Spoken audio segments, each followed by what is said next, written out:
Jerk.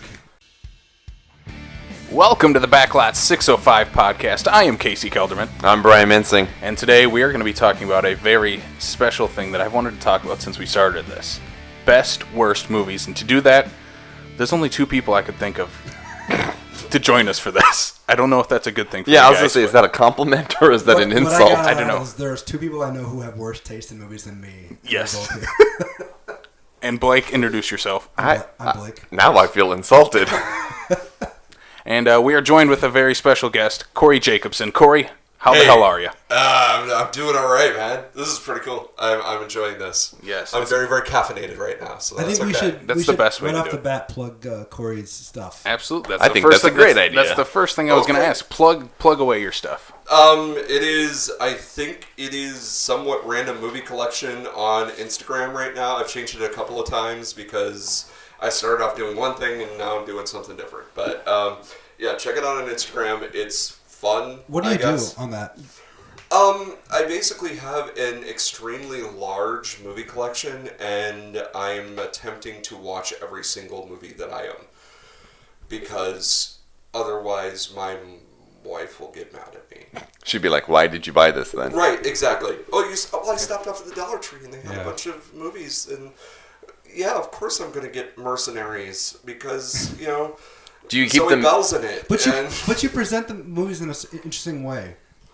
Well, yeah, it's mainly just exactly what. So like you'll find a statue around town and then put the movie case on it and then talk about. About your review of it. Yes. I love it so much.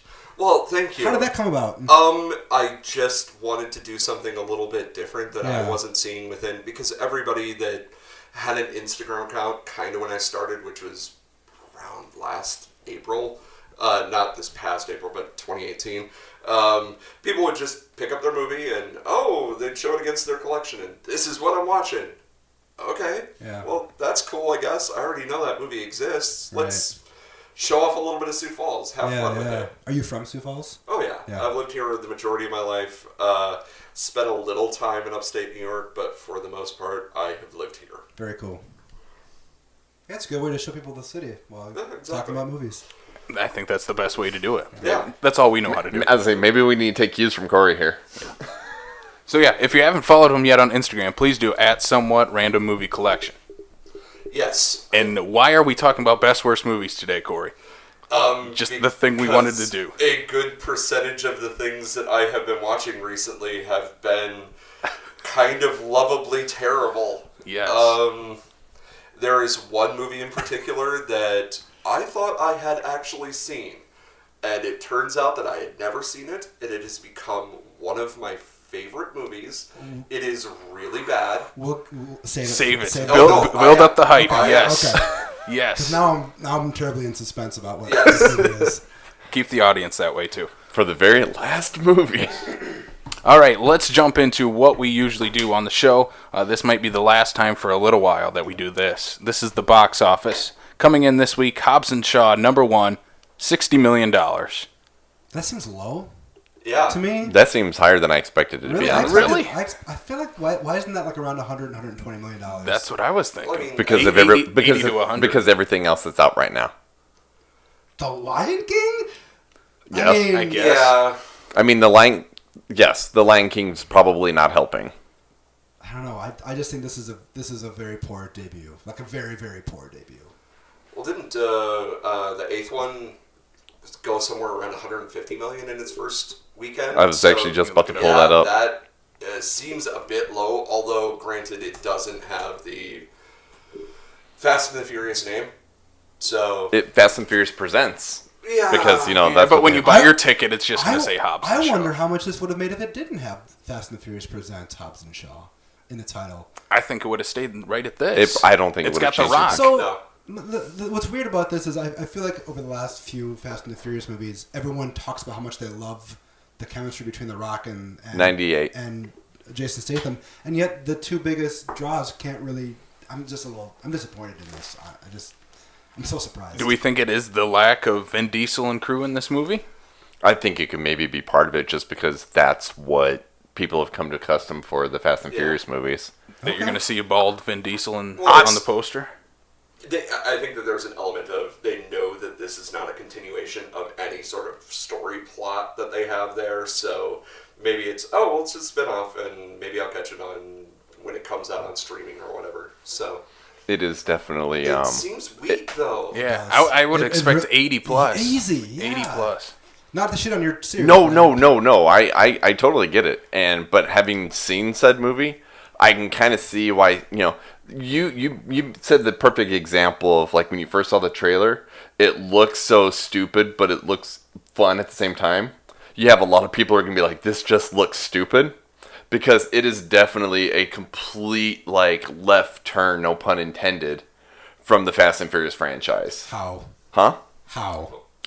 It's the exact same movie. I think from the original Fast and the Furious, yes, it is. Well, that is a completely different series. But honestly, even from Fate from the last one here. Is it a different tone? Really? Oh my God, yes. It is almost like Hobbs and Shaw meets James Bond meets G.I. Joe, and like there's just so much that is going on with it that is just like, the essentially the bad guy, Idris Elba, is only a part of the whole thing of what is going on. They're essentially building they leave it open to easily sequelize this and make this its own franchise.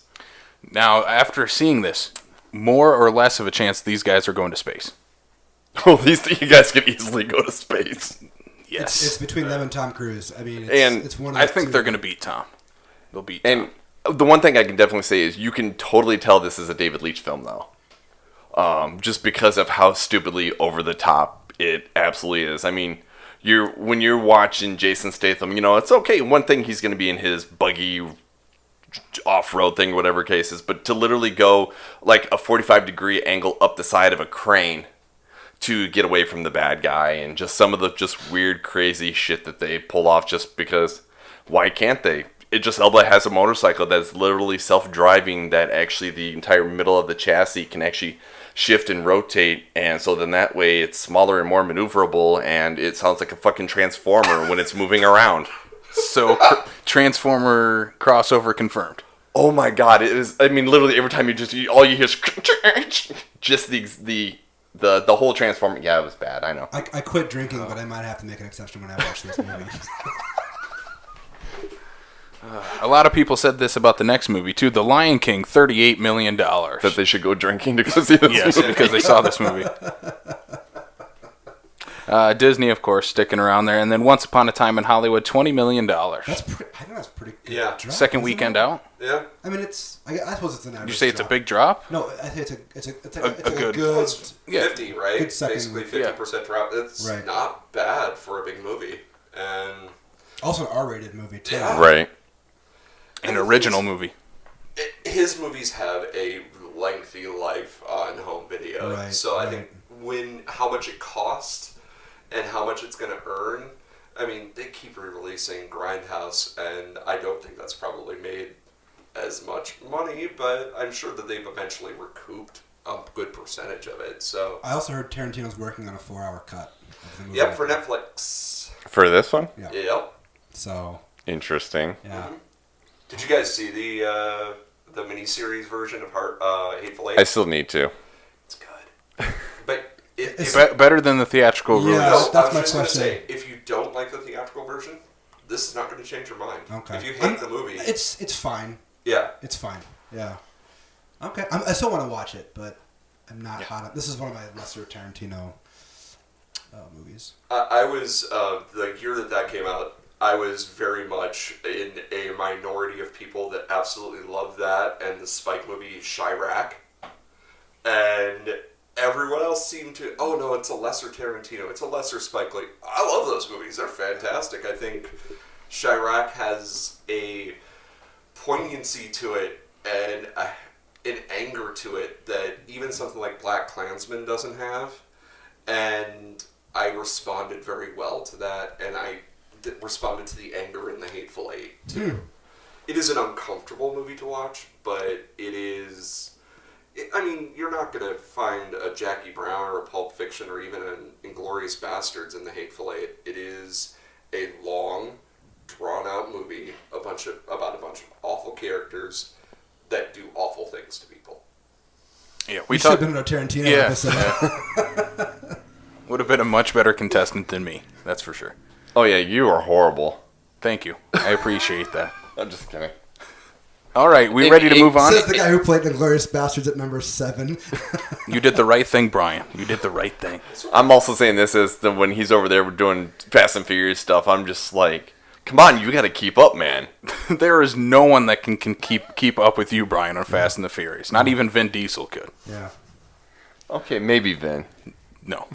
No one. Anyway, let's move on to the news for the week. This is a trailer-filled week, so let's just get started. The first trailer we got to talk about, The Lighthouse.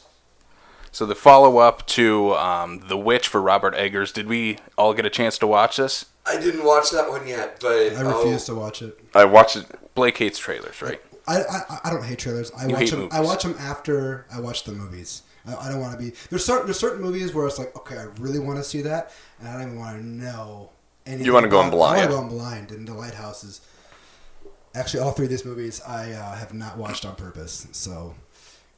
I have seen one of the 3. The Lighthouse is very similar because I love The Witch. I think The Witch is probably one of my favorite horror films of the 2000s as far as theatrically released stuff goes. And Philip, that beautiful Black Phillip, beautiful film. yes. Yes. Brian, did you watch it? I did. I was actually quite intrigued by it because of the use of the old school cameras and the sound, and it literally looks like it was filmed 50, 60, years ago. Yeah, he used the I same... was thinking more like 100 years ago, right? Yeah, he used cameras from like the 30s. Yeah. Okay. In filming. And it's shot in 3/4 frame. Like, I watched this trailer 3 times. I love it. You mentioned the sound. Is the sound different? It's very reminiscent of like what would have been if it was filmed back then. The very tinny and sound, monotone. He uses sound stages, he uses sets. Like, this movie could have came out in the 30s. So it's this sounds like an art house piece then. Very much so. Yeah, this isn't going to be for general audiences. This sounds like he is like really... Oh no, there's probably people who would go see this at the theater and leave because it's not widescreen now. He's cashing in his witch money right now, isn't he? Okay. Yeah, if this movie or this trailer played before like Annabelle, the new Annabelle movie, the audience would be like, what the fuck is this? I don't care. I think my Robert Pattinson theory is becoming more and more true. Yeah, he and Willem Dafoe look great in this. Yeah. Oh yeah. Good. Yeah. So that Robert Pattinson's actually a good actor. It kind of sounds like he's pulling... when Drive came out, Drive was so popular, and then he's like, oh, well, I have this script called Only God Forgives. It's a movie that no one will like ever. Except for me. I like that movie. And except for Refn too. Yeah, exactly. Let's just make that now, because I have enough cachet to just throw it out there into the public, and Ryan Gosling's in it, so some people will see it. Yeah, if this is a new A24 movie, they're going to give him the money now. Oh yeah, exactly. So I don't blame him. This is the movie he's going to want to make, and I'm excited for it. It doesn't spoil anything if you want to watch the trailer, Blake. No, I actually want to feel like I don't even want to know aesthetics when it comes to what. Well, that's a little late. Well, too late. You should Sorry. have plugged your ears. No, Or I knew all Okay. that. I knew all of that going in. I still want to save the visual stuff for when I see the movie. So. All right, let's move on to the next trailer. This is for the new Martin Scorsese movie, The Irishman. Who's that? He's kind of new. Did we all have a... Blake, you obviously didn't watch it. Did not watch it. Corey, did you watch the trailer? Yeah. What'd you think? It looks fantastic. How's the de-aging? Or did they show any of that in the trailer? They do. Yeah, a little bit. Now, are we talking Marvel or DC here? Marvel. Oh, thank God. It looks good. Netflix obviously put a ton of money into this movie. Isn't this $150 million or something? It's enough for them to go, hey, Martin wants to make a movie for us. Yeah. And I had read somewhere that basically every subscriber basically they've taken $1 from each subscription to fund this movie, essentially. So That explains my price hike. they are. So we should get producer credits on this for having Netflix. Yeah. They want that Oscar, don't they? Jeez. Yeah. This is hitting film festivals and screening in theaters before it's hitting Netflix. I was gonna say, isn't it coming out like next month even for the festivals? Yeah. Yeah.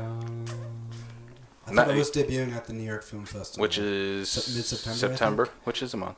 That's next month. I'm sorry, I thought you said this month. I keep thinking we're in July. I know you're like September. I was like, yeah, that's. Yeah, I'm sorry. Yeah.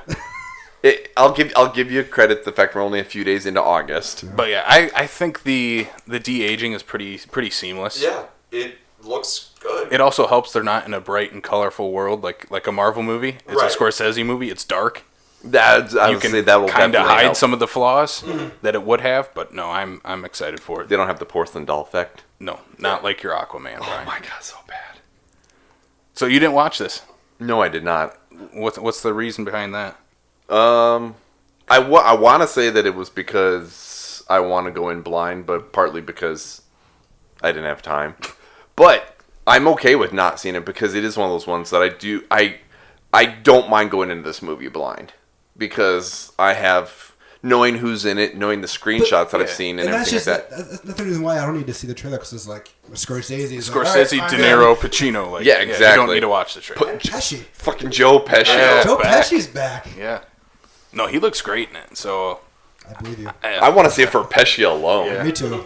Me too. I hope he goes all like crazy, like like in Goodfellas, like get your shine box. Supposedly, De Niro and Scorsese went to his house and like begged him to do this. And I think Harvey Keitel was with him too. Like, just like, hey, to come back. If those three dudes show up at your doorstep, you don't say no. And not because that it's who they are. It's because they probably do still have mob ties somehow. Well, and also, Scorsese talks so fast that basically you wouldn't be able to get a word in edgewise. Right. So by the time he got done, he's like, how did I even sign this? Did I say yes? All right, let's move on to a much different trailer. This is for the new Blumhouse film, The Hunt. Of course you find a Blumhouse movie to pop in here every once in a while. You hate to. horror, Yeah. don't... No, I like hating on him for his horror obsession. No, I love horror movies. I just you do. I not see no proof of this. not to the exception that you guys are. But Casey, what's this about? yes. This is basically just like the story, the world's most dangerous game. It's about a group of people that are running from people that are hunting them. And it's got a pretty good cast. So it sounds like it's a group. It's like a bunch of people. It's a bunch of people on the run. So it's more like is it surviving the game where there's more than one, or is no? I'll read the IMDb description. 12 strangers wake up in a clearing. They don't know where they are or how they got there. They don't know that they've been chosen for a very specific purpose, the hunt. This is going to have some dumb twist anywhere they're on a game show and they're being watched by everyone or something, right? Probably.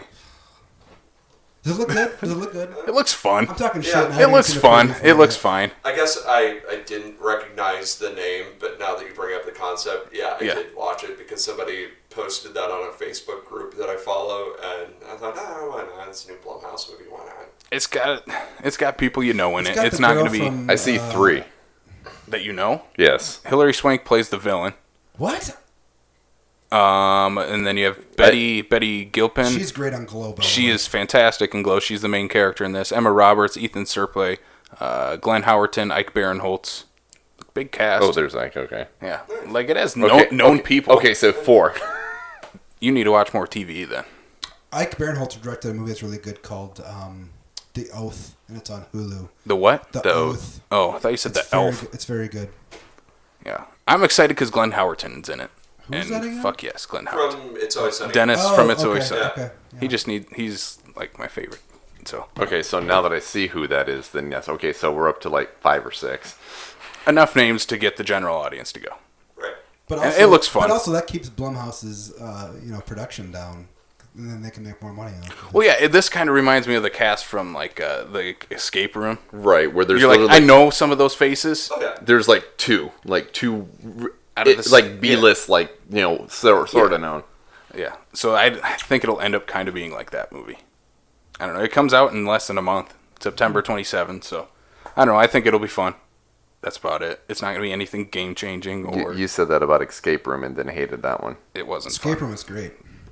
Well, no, it's not. I haven't seen Escape Room. I've heard very, very negative things about it. So did I. I enjoyed it a lot. Okay. I enjoyed it up until It's the end. the best Saw movie since the original. I would put it up over any Saw movie any day. Okay. Anyway, It's more fun than any Saw movie. Yeah. I'll give it that. I've been contemplating picking it up and watching it, but it's so if you find it for like $3 or less, I'd say Yes, easy okay. pick it up. awesome. All right, are we ready to move on to our main topic for the week? Yes. The best, worst movies. So first, I want to just start with this. We'll go around the room. Why do we like watching bad movies, or maybe in Brian's case, why you hate watching bad movies? Who says I hate watching Do you bad hate movies? watching bad movies? No, it depends on... I'm going through some of the lists when I was going through them, like, oh yeah, I really love that movie. I gotta put that one on the list, so... I don't hate watching bad movies. I hate watching boring movies. Yeah. And I think that's what we're going to talk about. I don't think any of the movies we're going to bring up are boring. Well, we'll see. See. We'll talk about that We'll one see. first, then. No, we don't have to. But go. Why do you like watching bad movies, Blake? Well, I don't like. Well, first, we gotta define what that is then, because I don't like going to movies expecting to hate a movie or wanting to hate a movie. I like watching movies that maybe wear their heart on their sleeve. You know, like I have a friend. It would be one of those movies where the intention was not to make a bad movie. The intention was was I'm going to make a good movie. This is what I want to do. I don't know if I have any of those on my and list. it went south. Yes. Okay. I guess I don't really have any of those movies on my list. Well, we can. Except one. There's different ways we can Room. talk about this. I don't know. There's so many different ways that people would define a good bad movie.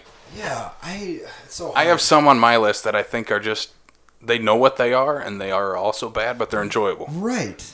So I don't know, Corey. What would you define a good bad movie as? Well, essentially, with what you're saying, it's something where they attempted to do something that was very heartfelt and meant something to them, and they're trying to make a statement, or at least make a really well-made film, maybe an Oscar bait film, and they just fail miserably in almost every department.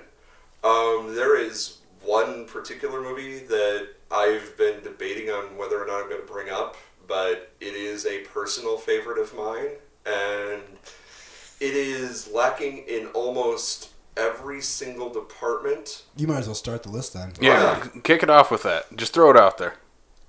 The Guy Ritchie film Swept Away.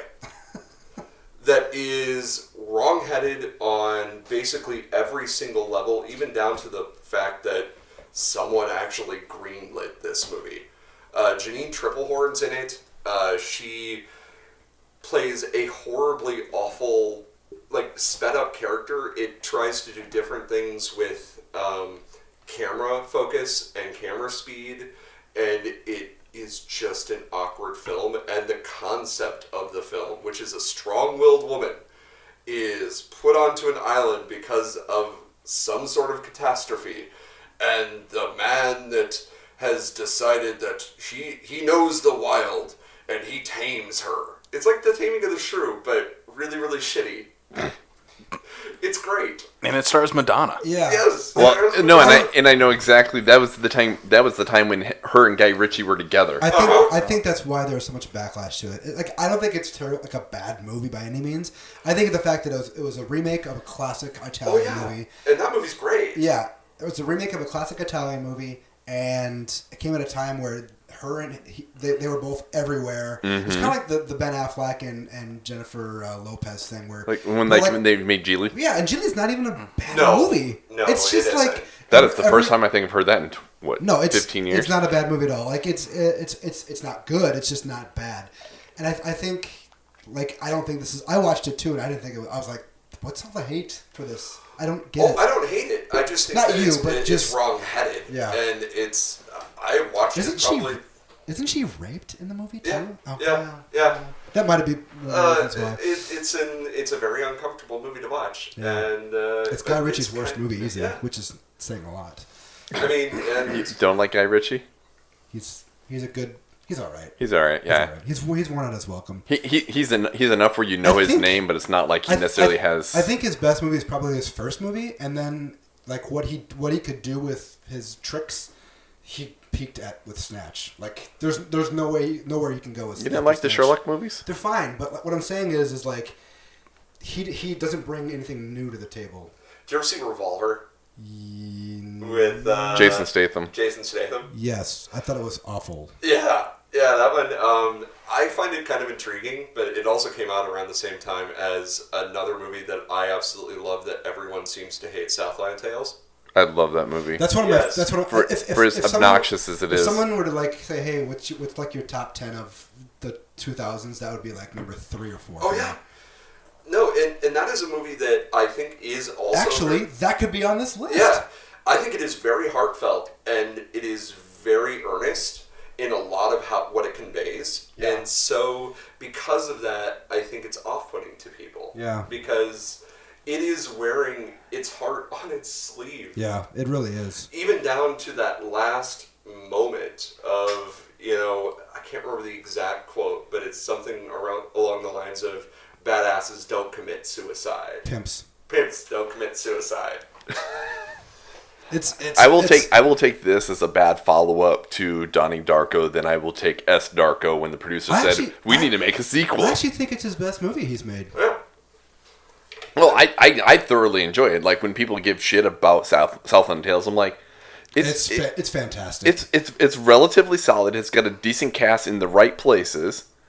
It's got an amazing soundtrack. It's absolutely amazing soundtrack. Because Kevin Smith shows his face cage a little bit. Yeah. And I think another part of it is they were trying to do a Matrix-style multimedia thing. There is a graphic novel prequel to the film that you had to read to know what was going on. Right, and it helps kind of flesh out some of the characters if you've read it. And and there is a longer version. It came out recently. The can cut came out. Oh, did it? Like on the interwebs. Someone put it out. I have seen the one that I think they showed it on Sky Media or something, and of course I downloaded the torrent of that because I didn't. No, he didn't. He did not do that. Edit. Well, the thing is I've heard rumors that Arrow is going to be putting out a version of that movie. I would love to watch that. Well, it came in one of the brochures from an Arrow release, and they showed a Southland Tales poster on the back, and they also had Nightbreed around the same time. The Kabbalah cut? Oh, that's not coming out. No. I own the Cabal cut though. No, I'll have to borrow from you sometime. Yeah. All right, Blake, you want to throw one out there? Yeah. I'd love to think about Nightbreed up. I'm gonna. That is a good bad horror movie right What's there. that? Nightbreed. That's a great movie. It's bad in terms of just it does not age well. Like I watched it for the first time like 5 years ago and I loved it. But I've loved it since I loved it since before I should have been old enough to be watching that movie. Is it a bad movie? It's not great. Oh, okay. But it's still. You don't think so either? It's still one of those. I watched it probably 2 years ago. It's not great. It's fun. It completely spoke to me. I love it dearly, but I do understand that it is Clive Barker as a filmmaker is not great. Right. Yeah. If when you've got Clive's name on it, you're expecting more. I've enjoyed it, like I said, since before I should have been probably watching that movie. Yeah. But I love the director's cut. I really do. But he sometimes deals with his own little impulses, and I think maybe Morgan Creek was right to kind of cut it down a little bit, and because there are certain things in the director's cut which I think is personally better than the theatrical cut, and also better than the Cabal cut. I think there are things in there that probably could have been excised. The whole singing portion just slows down the movie, and it's kind of bad. And all right, I'll concede this one. You might need to do a rewatch. Okay. Yeah. Okay. I have owned this movie on every format imaginable. I have it on Laserdisc. I have it on VHS. Oh damn! You went old school with that one. Yeah. All right. My first movie. It's a bad movie. It's terrible, but all these should be bad. Movies, it's Thanksgiving. Yes. Excuse me. It's a killer turkey and spewing one-liners. Yeah, and the one they're hilarious. And the great thing about this movie is I've actually showed this like horror double features and stuff, and like people eat it up. And do they gobble it up? Yes. Thank you. Good night. Have you ever watched this movie? You just clapped your own fucking dad joke. He deserves to. That's because that would have been a joke from the movie. Exactly. Yes. The great thing about this is it's like an hour and 5 minutes long, hour and 10 Pretty minutes sure long. the tagline for the movie is "Gobble Gobble, motherfucker." Yeah, it is. Yeah, I mean, I look. My friend and I were watching it. We've seen it multiple times. We probably watch it once a year. Do not watch the sequel, by the way. It's actually the Thanksgiving 3 is terrible. It's terrible. We had to look up the budget. I think the budget's around like $6,000, which hey, touche. It shows. If they yeah. But yeah, so basically, it's about a killer turkey who is stalking this group of college kids who are going home for Thanksgiving break, obviously, and yeah, you have all your generic teenagers. You got the jock, you got the nerdy virgin, you have the slutty girls, the good girl, and I don't know what to say. The opening shot, I think, tells you everything you should need to know. Yeah. It is a topless pilgrim running through the woods. Yeah. That's how you start the film. That's how it opens. That is the first shot of the movie. Shot of the movie, and then you hear the turkey go, "Nice tits, bitch." Yes. It's wow. It almost transcends. It knows what it is. It's not trying to be anything great or anything special. No. It is literally a axe wielding turkey. Yeah. Who? I don't want to spoil. So I mean, I feel like I should spoil this for people so they don't watch it. But at the same time, like, there's so many like really inspired things in this movie that are like, oh man, if they had like $50,000 more, they could like have something here. It's almost like it's a better cookie. What's the Ginger Dead Man? Yeah, It's a better Ginger Dead Man. It's what those full moon movies try to be. Which I love them all. I think I've got a couple of those. Ginger Dead Man and Evil Bong. Well, because I have 2 sets of it because I've got the first 9 Puppet Masters on. I picked it up on Best Buy for like $5, and then the other one where it picks up I think 10 and 11 also has I think it's Ginger Dead Man and Killjoy. And it's another 9-pack. So Killjoy's fun. It is. Okay. It is. It's fun. I still the only ones I'm missing that involve the Puppet Masters I need to get a hold of is the one with the demonic toys. Oh yeah. I think I like Demonic Toys better than Puppet Master, and their crossover's fun. Well, and you get yet another franchise where you're just like, hey, we somehow got Corey Feldman into all this. I've never seen. We could get Corey Feldman on our show, I'm sure. Yeah, exactly. Thanksgiving is a Thanksgiving staple. Like, you have to watch this every Thanksgiving. There's not many Thanksgiving movies I don't think I'd go out there. that far, but it's as far as like a horror movie would go. If you and your friends are gonna have a night like in October, like, hey, let's get together and watch some horror movies. Like, there's no reason why this should sit in the middle of like a 3 or 4 movie marathon. Yeah.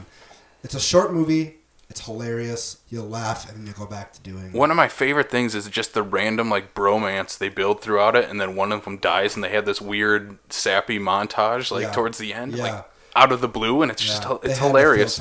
It's hilarious. This is a side movie, but it kind of reminded me. I think this movie is a little bit better. Not Thanksgiving. I love Thanksgiving, but Bunny the Killer Thing. If you have never seen Bunny the Killer Thing, I've heard of it. It has a very similar style to it. It's basically about a genetically engineered bunny that goes around killing people with his penis. I have never even heard of this movie before. But you say that and you're like, I need to watch this now, though. Yes. It is a movie where you kind of need to know what to expect. It's not going to be an Academy Award caliber movie, but it is very well made for what it is. I don't think you can use the word Academy and that title in the same sentence. Oh yeah. Wake Up Academy. I'm putting this on my list right now, actually. Brian, do you have one to throw out there first? One to contribute. We'll find where Bunny the Killer Thing Too Fast, is. Too Furious. Yes. Actually, that is a good bad movie. A couple of the lists that I was going through just to get some ideas and whatnot, there was a couple of Fast and Furious movies. I'm like, Number one of them was Tokyo Drift. I'm like, you sons of I'm telling you, bitches. Tokyo Drift is good. Tokyo Drift is top 3 Fast and the Furious. What it was using the fact that it's like, oh, since we couldn't get the guys from the actual movie, we got the guy from Friday Night Lights. We got the token rapper Bow Wow in here. We got this going on. It literally was like, this is why we were able to pull this off. I'm like, no. If you haven't yet, check out our Fast and the Furious episode last week where Brian nerds out for 2 hours, and it's awesome. Shut it. You should be proud of that. You were awesome on You it. did a great job. Bunny the Killer thing is on Amazon Prime. Oh, And I did love the fact that Blake, you're like, I'm 15 minutes in, I'm bored. All right, Brian, what do you got? I actually one of the first ones I wanted to throw out there just because it isn't definitely a horrible movie, but it has a very cult following is Showgirls. Yes. I would argue that's actually a good movie. How would you argue that? Okay, yes, I want to know. Do you argue how is that a good movie? I think like it really skewers the lifestyle of that. You can say stripper. Well, I was going to say the scene of Las Vegas, and I think like I think the movie's tongue in cheek, but I think it's all done on purpose. I think you got to know who like the writer is and the director. Like both of those guys amp up everything to 10 on everything they do. I will give you Paul Verhoeven. I think Paul Verhoeven knows that it's kind of crap. I can't think. You think Joe Esther? Oh yeah, I think he was trying to make. There is a reason that the main character is named after his wife. I think he was trying to do a thing with that movie, and he was very passionate about showing the underbelly of the Las Vegas culture in some sort of weird way of satirizing, say, LA culture. Right. But Verhoeven got that. Esterhaus, I don't think, did. Okay. And I think that's why it works. But... So you don't think? Do you think it's a good movie or not? Oh, yeah, I do. Okay. No, I think it's a fantastic movie. The only Verhoeven movie that I can say I've seen once and I will probably never see again is probably Hollow Man.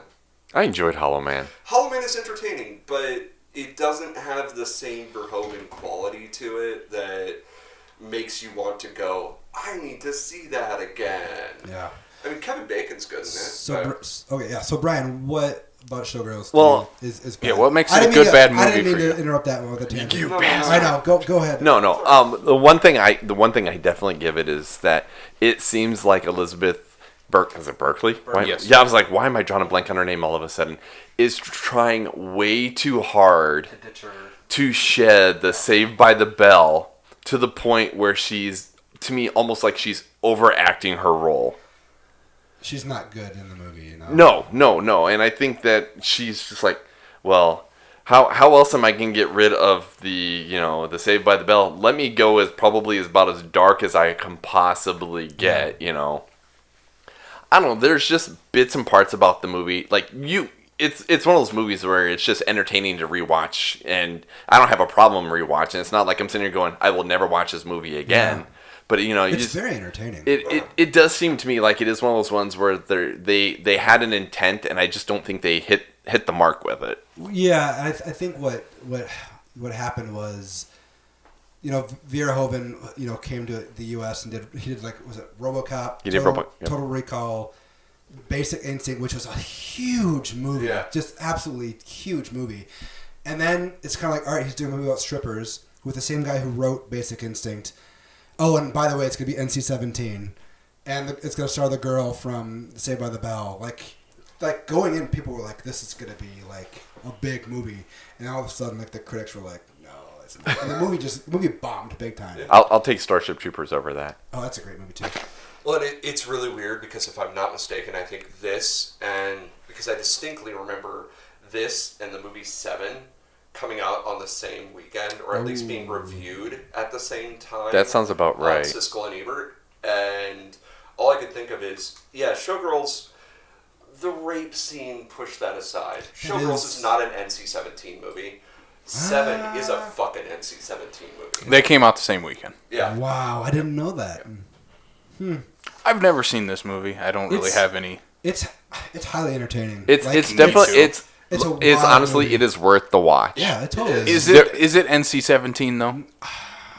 I would say there's a couple in today's There's standards. a couple of scenes where they show women's nether regions without hair on them, and it's to me that is close. And the rape scene is gratuitous. It's nasty. It's disgusting. It's really gross. It's and not good. I guarantee you that's a good portion of why it ended up getting the NC-17. Oh, definitely.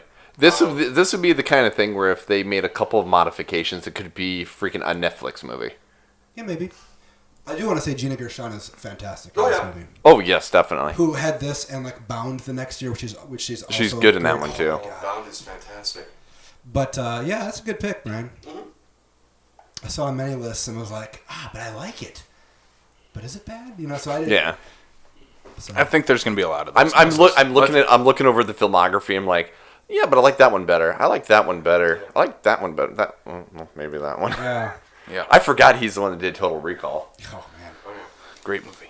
All right, I love both of them. Shall we move on? Yeah, you're next. All right, I don't know what to start with.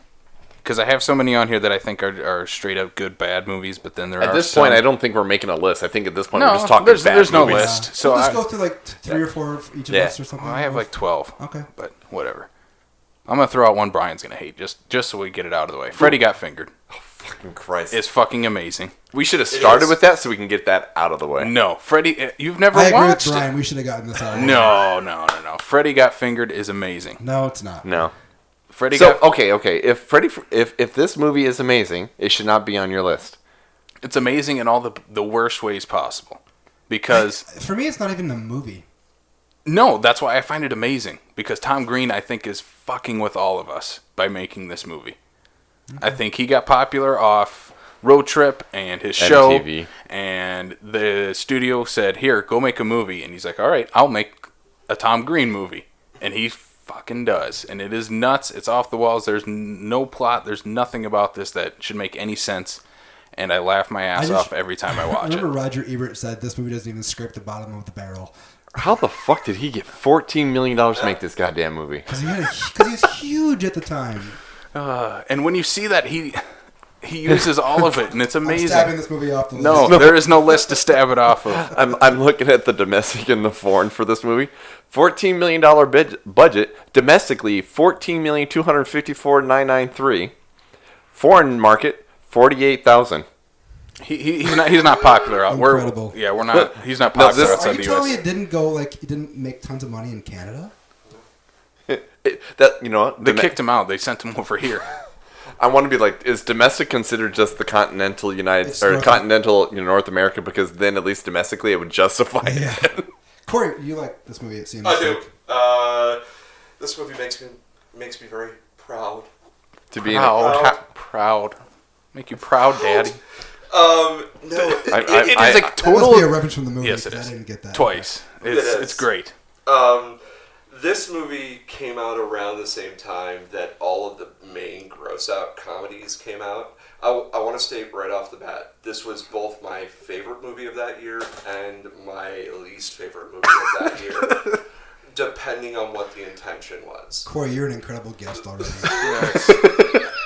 No one said that before.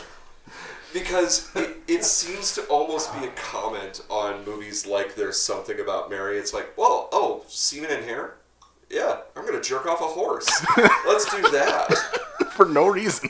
Someone's... and if you guys know what this movie is, I'm very, very sad. But, someone's chasing a testicle down a hallway? Let's beat a handicapped woman with a cane because she really gets off on it. I feel like I've seen a testicle go down the hallway, but I need to. It's from the movie Tomcats. Nope. I'm out. I might have seen. With, Rebecca or Jerry O'Connell. Oh fuck! Yes, I have Jerry seen that O'Connell. movie. Yeah, it's awful. Because Oh my it's god. I think I have two. no, because isn't the ball belong to like Jake Busey? Yeah. Oh my god. And I think I watched what's that his with my name? God, I want to say Horatio Sands is in it. Yes. Yes. Okay, that needs to be on the I list. I'm remember just saying. watching that movie. Oh Yes. my god, The why? movie's awful. It is. Okay. Anyway, Freddy Got Yeah, Fingered. I'm not gonna lie. You're making a very good case for Freddy Got Fingered being misunderstood. It's not a pleasant movie to sit through, and I think in a weird way, if they wouldn't have included the kid's voice right at the end, that he was still alive, I think it would have made its impact a little bit more.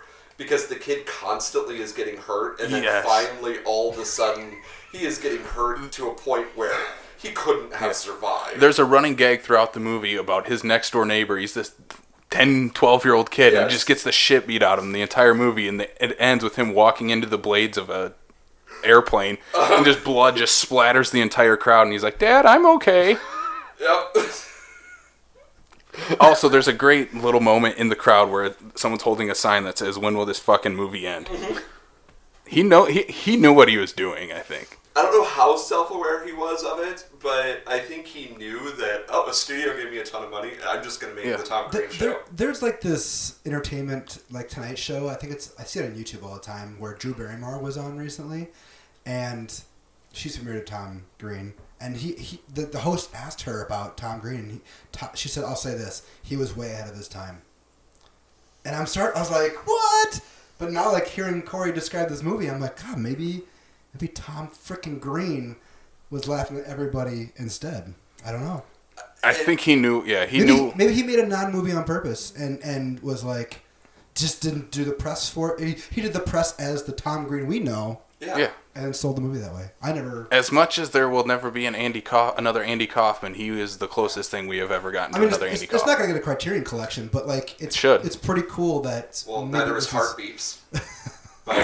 With Andy Kaufman. Yeah. So I did this movie.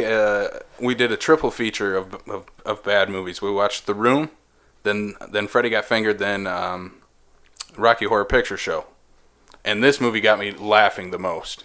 Rocky Horror Picture does not count as a bad movie. No, it does not. Yeah, but this movie had me laughing the most because of the hospital room scene where he swings the baby from the umbilical cord.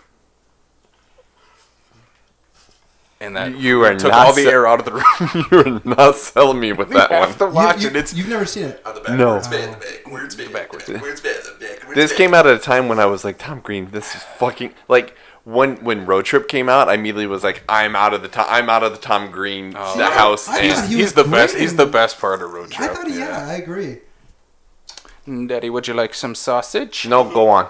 All right, let's move on. I guess no one else likes Freddy Got Fingered except me and Corey. I think it's a good bad movie. We spoke about it way too long. Well, all right. I have a bunch that I wouldn't mind talking about. But I'm gonna highlight. I'm gonna go with a trauma movie, which I know might be like. Borderline, like I shouldn't because they know they're making. As if they know it's a trauma movie. So anyway, what do you got? I'm gonna go with Citizen Toxic Avenger Part 4. It's so entertaining. There's so much going on in the movie. They go after every single race, religion, creed. It doesn't matter. They go after them, and they just do not care. I mean, the Toxic Avenger is basically, this nerd who falls into a vat of chemicals from a nearby plant in Tromaville, I believe. Mm-hmm. And whereas where a lot of the movies take place because the nuclear stuff plays into a lot of their movies. And so he becomes this huge superhero, and he must have been pretty popular in the 80s because I remember as a kid seeing him around being like, there was a cartoon. Toxic Avenger. Oh, yeah, Toxic Crusaders. I didn't realize it was like an R-rated thing until I was an adult and saw it. But I think I have not seen the third one, but I've seen the first two, and for me Citizen Toxie is like the best of the series, I think. Is it just called Citizen Toxie? I think so. Yeah. I was gonna say I looked it up on Box Office Mojo for shits and giggles. I'm like, there's only 3. You're not gonna find. Yeah, we probably won't be on that. No. They have the first one with no applicable information, so it's highly possible. So, Citizen Toxie is a pretty wild movie. Like, there's Ku Klux Klan people in it. I think even I hate to say this, but I think they're even dragging a black person from a truck. They are. This guy, and Citizen Toxie is married to a blind woman, a blind bimbo who has no idea what he looks like, and she's a complete moron. They just go after everyone, and if you know anything about trauma, like they are scraping by just to get movies done. There's actually the DVD years ago had this feature length. I think it was 2.5 hours long, and I forget the name of it. It plays off of the Apocalypse Now It's not titled- Apocalypse Fart. It's like I don't think Apocalypse so, but Later or yeah. something. Yeah. It's- No, because Farts of Darkness Yeah. might be the Terra Firma one. Yeah, but, I can't remember, but the if you watch the making of this movie, like it's so fascinating how the studio works. Like they take a lot of people in, and they're like, we aren't paying you anything. You're getting a T-shirt out of this. They're literally like calling people for money on the day they need to pay people. It's an incredible movie, and I know I'm getting away from the point, but so this is a bad movie, but it's done so well, and like. In its own cosmic universe, like the movie makes its own sense, its own logic works. And I think I rented it from the video store, and I watched it like 3 times the weekend I got it because it was so entertaining. You forgot to mention the Taco Tuesday and Diaper Mafia opening of the film, which will tell you whether or not you're able to Handle its very, very non-PC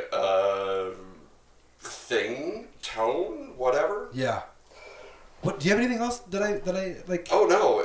I mean, there's Corey Feldman's in it as an abortion doctor. It's they do not care who they go after. No. They're the Sklar brothers who used to have a show on. They're hilarious Yes. as hell. On Yes. ESPN2 or something. Yes, they're in it. They're in it as newscasters.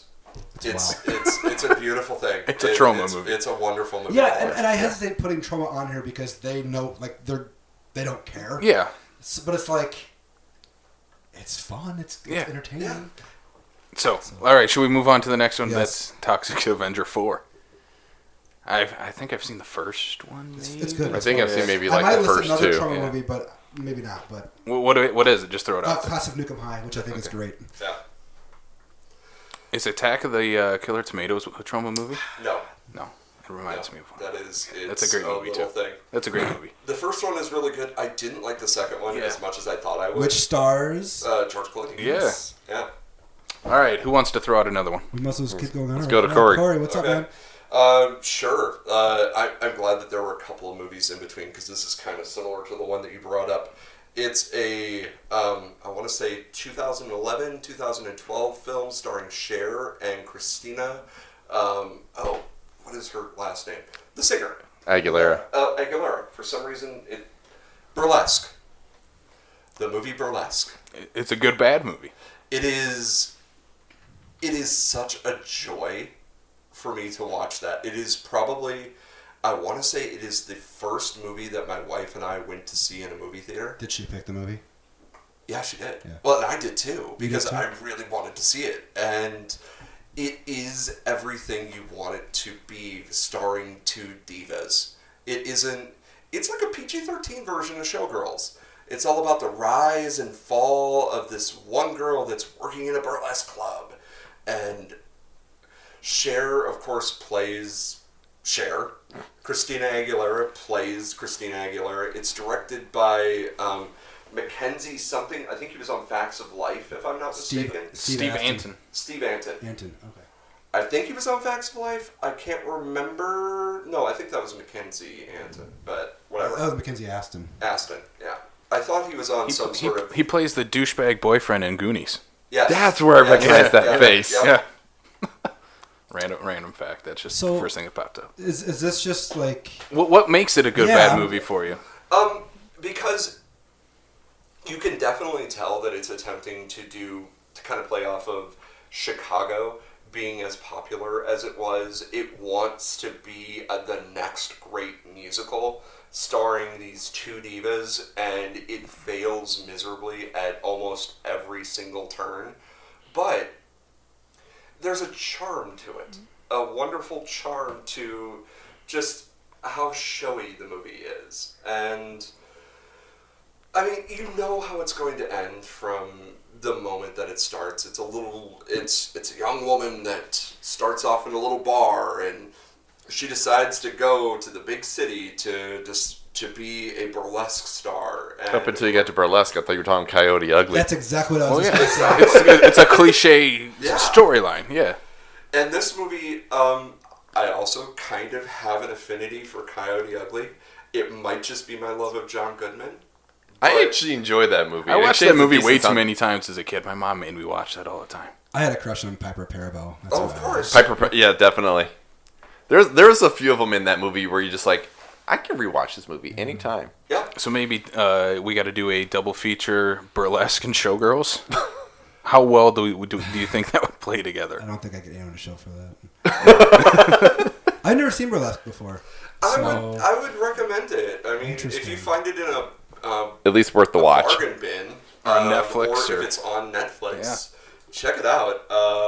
You'll have a good time. It's kind of, I mean, it's not one of those. It's real bad, so I'm gonna laugh at Everything, how bad it yeah. is. But it's just so silly and preposterous that Okay. I loved it. but it's a bad movie. Oh, it's a bad movie. It's a very bad movie. Okay. 47 score on Metacritic. And you can catch it on Stars right now. I'd say if you have stars, watch it. Brian, you got another one to throw out? Oh, I've got probably a few of them here I can throw out here. I'll throw this one out here just to fuck with you. Good. Of course. It's a Do horror it. movie. Yeah. No. Well, because this is one of the ones where I thoroughly enjoy probably more than I probably should. Jason X. Jason X is it's a fun movie. Like there's nothing there. It's on par with any other Friday the 13th movie. Blake has different opinions, I know, but I think I think you're right. I think it is on par with the rest of the crappy series. yeah, it is. I'm not gonna. Sorry if you love Fast. No, I don't. Okay. I'm more of a Nightmare guy. But It is. It's on. It might be one of the best of those. Casey and I are talking. I think the remake of Friday the 13th is the best one of the entire series. I enjoyed that one. I like the way they did it.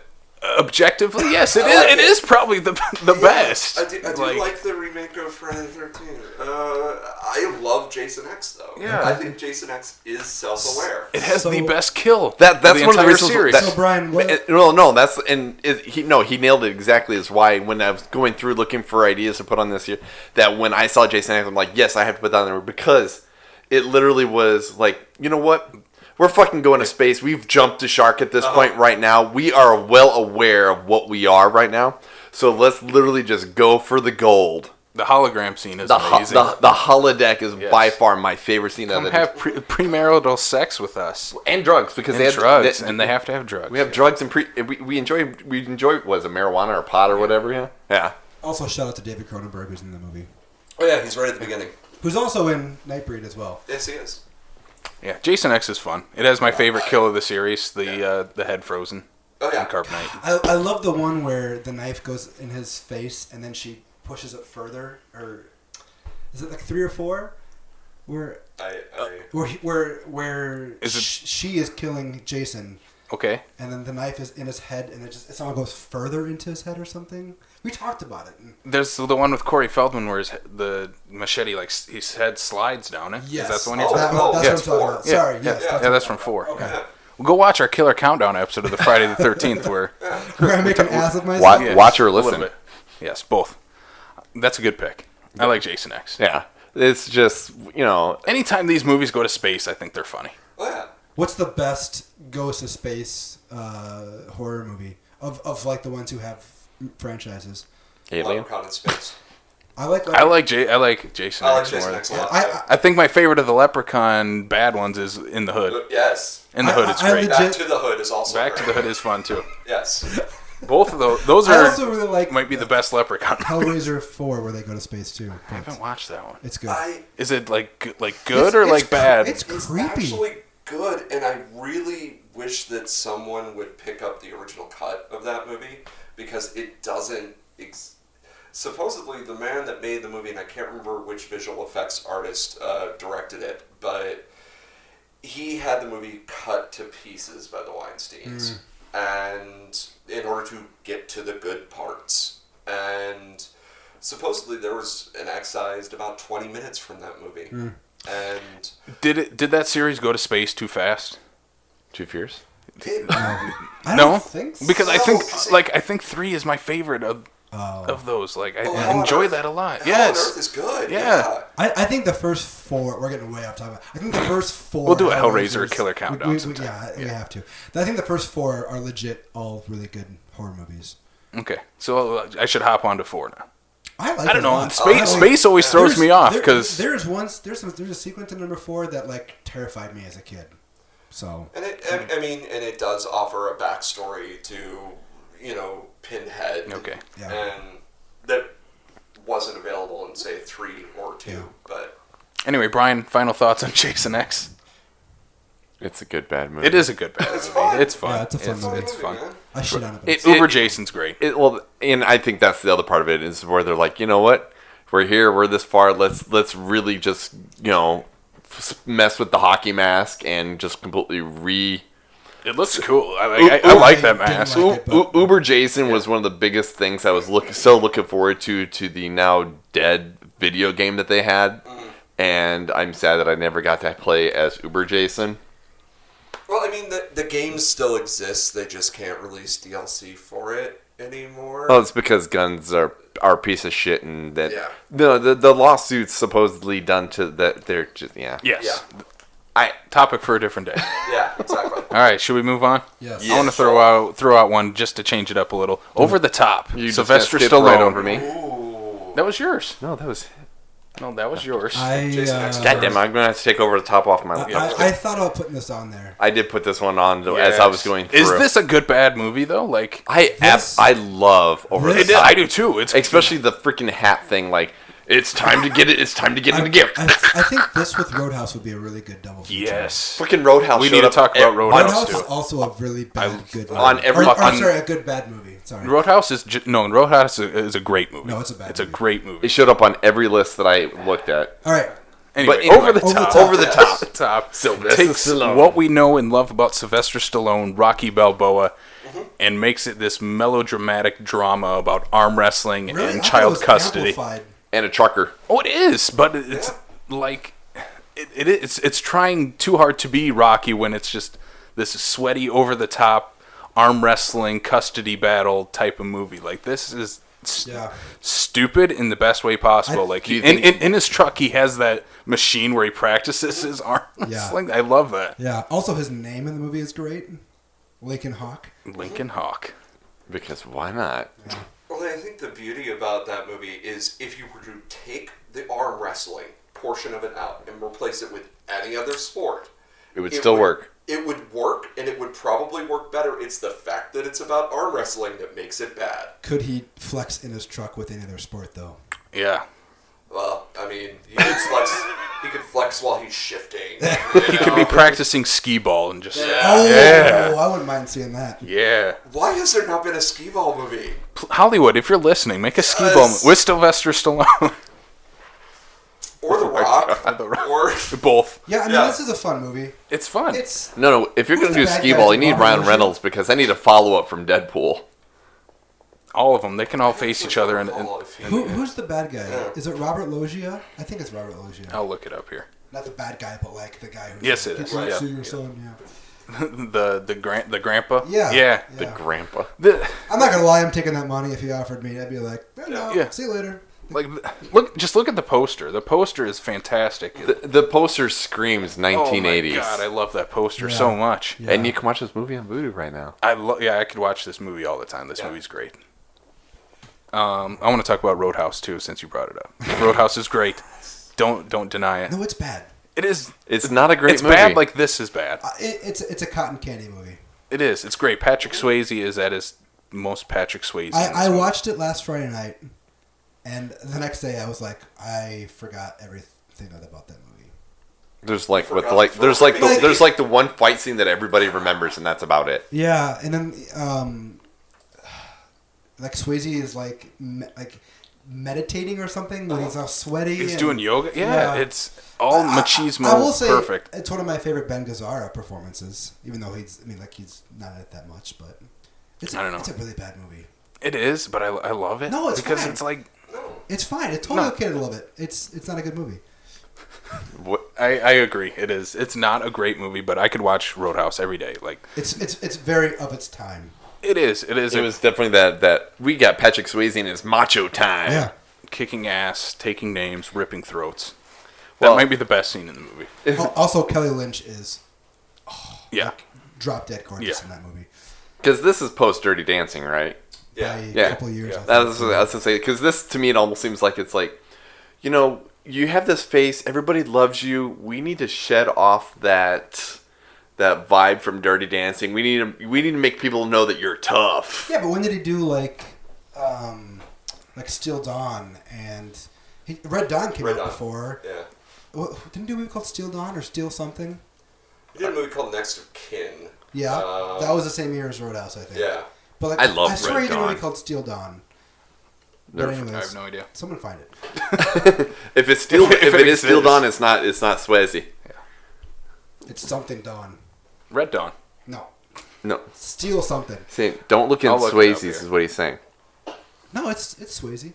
I think you're crazy. Steel Dawn. You're right. There is. There was Awesome. 1987. Thank you. What is it? Is it like a sword and sorcery movie or Post-apocalyptic sci-fi movie. Oh, okay. I just want to saw point out Sword. I had 3 doubters on that one and pulled through. Oh no, I. Wow, that one does look bad. This looks That great. looks great. No, that looks awesome. No, Is it great? I haven't seen it. Oh, I'm just talking like in a way he kind of had the bad boy image there before Dirty Dancing.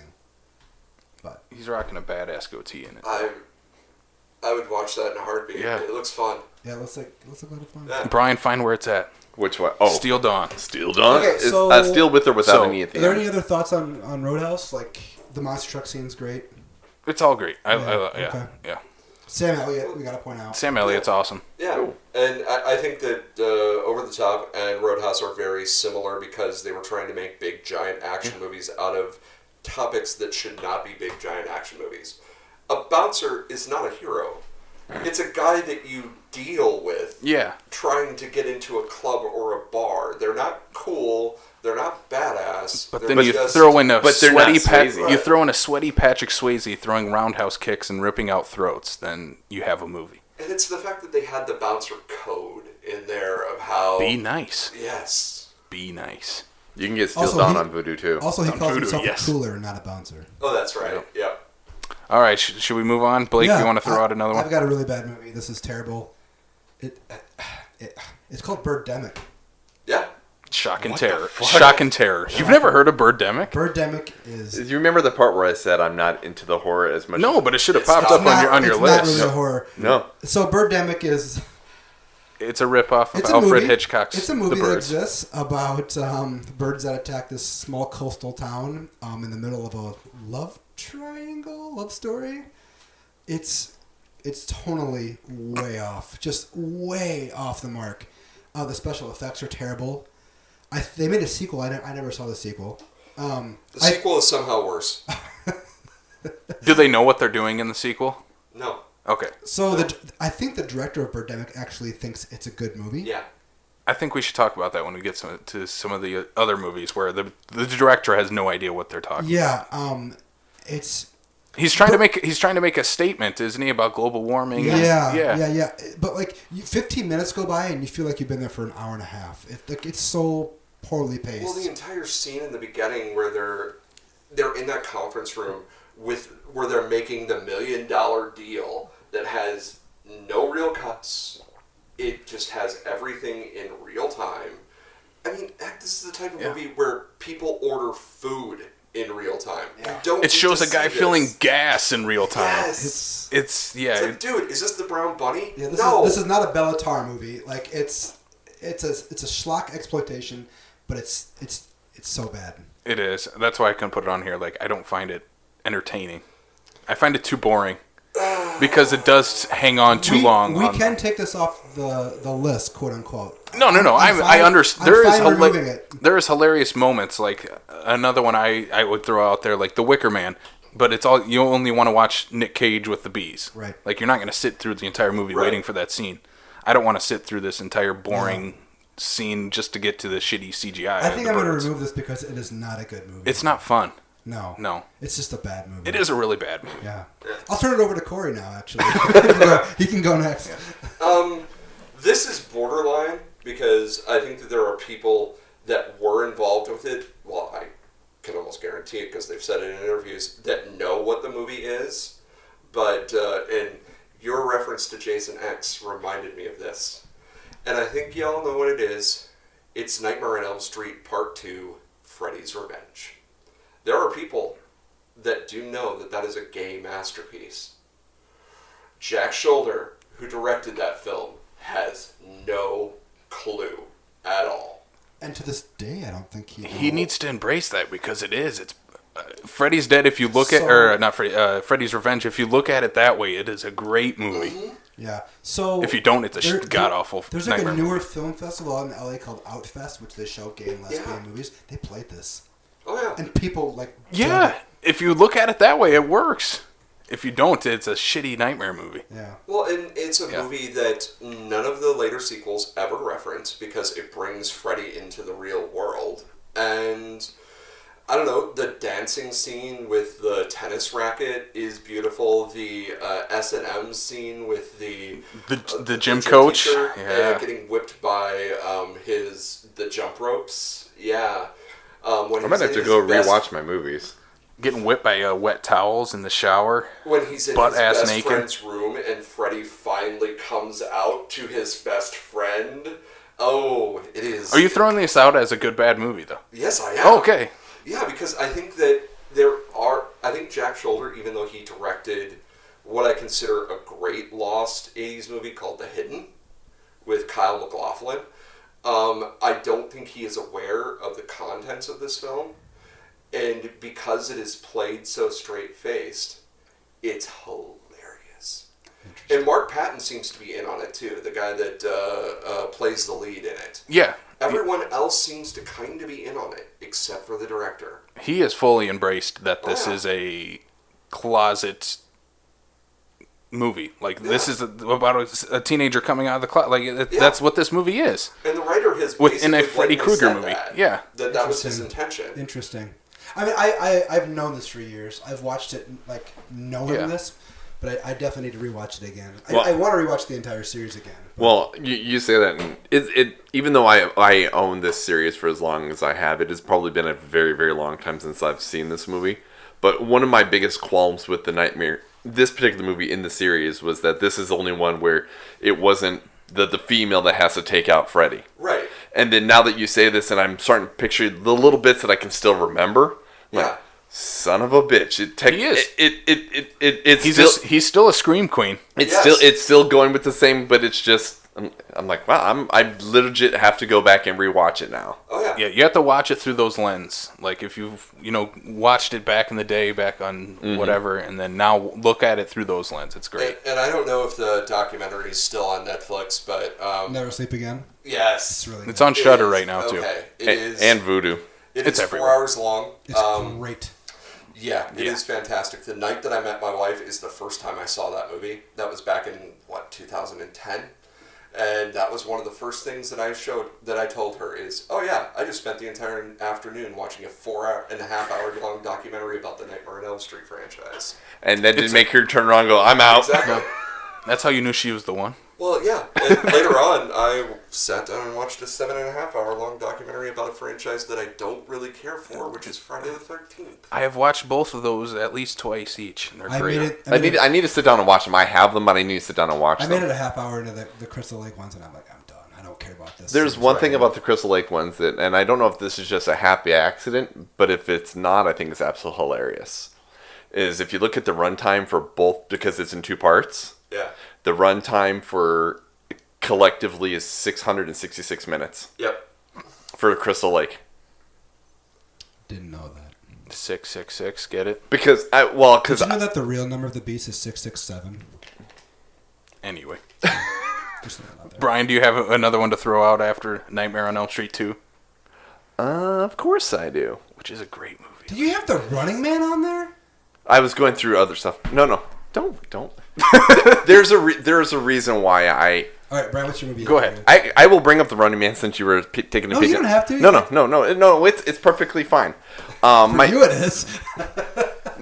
The reason why I have a love-hate relationship with the Running Man didn't even happen until probably within the last 5-7 years. Is I read the book. Yes. And I absolutely love Running Man for what it is, for the movie that it is. When I read the book and I realized it has nothing to do whatsoever with the exception of 2 names. And the sort of the premise of the games kind of thing. Well, he's also kind of a thin, gangly guy in Yeah. the book, too. Yeah. Yeah. You're saying that's not Arnold Schwarzenegger? No. Granted, if they were to try to remake this more to the book nowadays, they definitely would change the ending because there's no way that Hollywood will allow them to put an airplane through a skyscraper. Right. But I need to read this book. as you're familiar with the Schwarzenegger version of this here, by the end of the movie, the Dawson character he's not a game show host. He's basically a TV producer. The book, you mean? In the book, yeah. He's a TV producer. He's like Somalian kind of thing. Like he's this, very, dark, black, individual as he's described in the book, right? But by the end of it, the Schwarzenegger character will have hijacked an airplane. His guts literally falling out of his stomach because he's been gutted open, basically, and is flying this airplane into the skyscraper so he can take out the bad guy. Mm-hmm. And I'm like, after having read this movie or this book, I'm like, God, I want to see this. Yeah. Right. So you don't think it's a bad movie? No, I don't think it's a bad movie in the sense of if you just negate the idea that it's a Stephen King, it's based off of Stephen King. Right.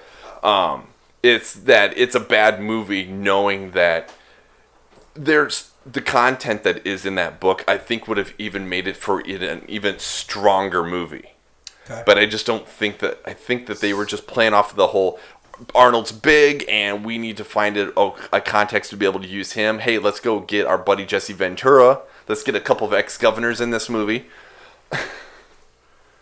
Is that a choice for a good bad movie though, or not? Yeah. So so what makes this a good bad movie? Well, I think that you just had a problem with the film because you had read the book. Right. Yeah. As of now, anyway. Yeah. Okay. Yeah. Well, I mean, that does sound pretty awesome. Because, I mean, again, yeah, in the book, too, he goes into the games because the games are the idea of where they can earn money because civilization is to the point where pretty much people are going to do anything so they can feed their families and everything like that. And he's doing it so he can put food on the table for his wife and his kid. So there's a whole family dynamic that they completely lose. Interesting. Mm-hmm. All right, I want to throw out another Arnold movie then. Jingle All the Way. Oh, fuck. It's fucking awesome. I knew that one was going to come up. Yes. I knew it. I just the movie is called Jingle All the Way. Do it, Turbo Man. I'm not a pervert. Why didn't they just have him flexing his pecs for like an hour and a half? Probably would have been a better movie. Probably. No, this movie is terrible, but I love watching it. Like, I could watch it every Christmas. It's so bad. I like that it takes place in the cities. It does, yeah. But Arnold is definitely not from the cities. No. And they never bring that up. He's just suburban dad. I've been thinking about this, and I like it when Arnold movies do not address the fact that he has an Austrian accent. Right, Well, right. yeah, of course. Or he's a giant bodybuilder. Right. Yeah. Just suburban dad doing his suburban thing. Oh, how about in Commando? He's like part of the United States military, and like there's nothing American about you with that accent. You can join the military if you're not from the United States. Yeah, but it's the way that they have him, like, I don't know, the way they describe his character and his part of it. It seems like he's the kind of guy that would have been in the military since the time he was able to enlist at the age of 18. Right. Yeah. Right. The best part of Jingle All the Way is Phil Hartman, though.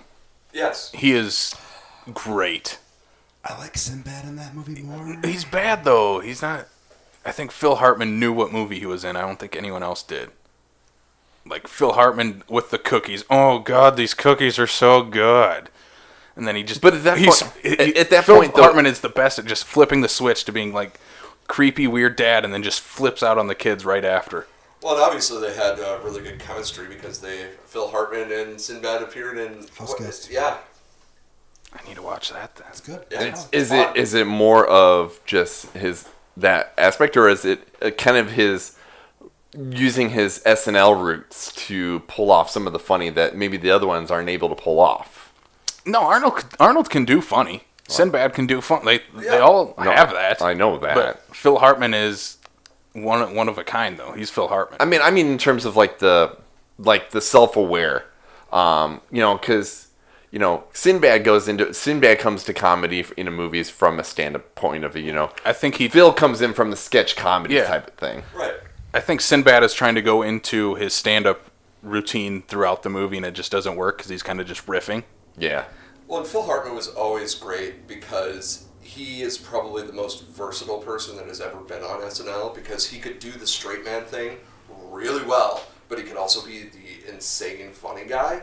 And I think he knows how to balance that out of I am playing a straight character, and then all of a sudden, and sometimes they call me Vicky. So I married an ex. Jingle All the Way is it's not a good movie. No, it's not. No, it's not. It's hilarious though. I find it hilarious. Yeah. We'll talk about it on our Christmas episode further, but I just wanted to throw it I out think there. a lot of people love that movie. Yeah. I grew up on this movie. Like that's what I legit wanted a Turbo Man doll for Christmas one year. Because Toys R Us used to sell them. Did you get a Turbo Man? No, they didn't. And my dad wasn't. Turbo And my dad's not Arnold Schwarzenegger, so we couldn't dress up like the real Turbo Man at home. And I don't know the ages of everybody here, but I'm 40. I'm 75. Okay, well that's good. That's good to know.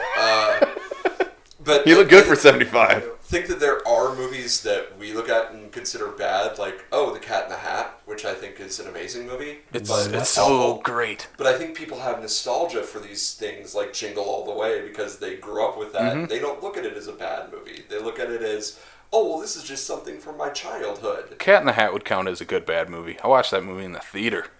Cat in the Hat is Fear and Loathing in Las Vegas, but for children. I'm disturbed by that image. I've never seen it, and I don't plan to watch it. But Yeah, I would say, I wouldn't watch it if you haven't seen it before. Yeah, it's not great. I think it's funny. It has some humor that is not for kids, and I find it hilarious. Interesting. Yeah. Anyway, let's go through one more time for everyone. Okay. What is your definitive number ones here? Troll 2? Okay. All right, good. I'm glad you threw that one out. That I've way I been, can throw something else kind out. of waiting for someone to throw it out there. I'm glad you threw it out here. It is, I saw Trolls. I have never seen the movie, so I can't comment in regards to good, bad kind of thing. But as soon as I seen it, like every list I was looking at, I'm like, Casey's gonna have that one. That's my number one too, but I'll throw another one It's the out. definitive bad movie. Like It there's is. There's nothing else that comes to mind that is so bad but entertaining. Another case of where the director thinks this is a great movie and has no idea what he's talking about. He's adamant. He will die on that hill. I showed this before Thanksgiving at a Halloween party once, and it slayed just as hard. Like people loved like the line delivery and how things didn't make sense, and when the Nilbog is gobbling backward, like people lost their minds. Yes.